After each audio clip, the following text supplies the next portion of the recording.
அரசியல் என்றது இன்னைக்கு ஒரு வியாபாரம் ஆகி போச்சு. தேர்தல் அப்படின்றது ஜனநாயகத்துல எல்லா விதமான மக்களுக்கும் தான் தேர்தல். இந்திய அரசியலமைப்பு சட்டம் எல்லாருக்கும் பொதுவானது.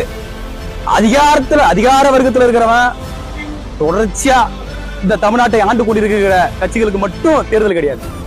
அடிப்படை உரிமையில் இருக்கிற மக்களுக்கும் ஜனநாயகத்துல எல்லா விதமான பாமர மக்களுக்கும் அரசியல் தேவை. அப்ப இந்த தேர்தலில் நம்ம இன்னைக்கு திருக்கோளூர் தொகுதியை பொறுத்த வரைக்கும் எந்தவித வளர்ச்சியும் கிடையாது.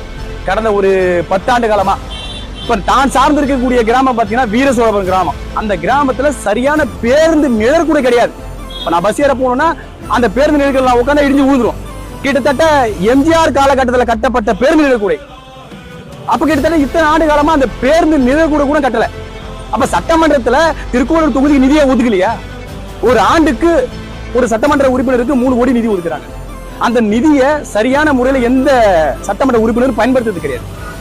அப்ப நான் வேட்புமனு தாக்கல் பண்ணதுக்கு காரணம் உள்ளபூர்வமாவே தேர்தல் அப்படின்றது ஒரு தூய்மையான அரசியல் பணி. அந்த பணியை மக்களுக்கு 2வது சட்டமன்ற உறுப்பினராக சம்பளம் கூட தேவை கிடையாது. இப்ப நான் சட்டமன்ற உறுப்பினர் ஆயிட்டா எனக்கு சம்பளம் கூட வேணாம்.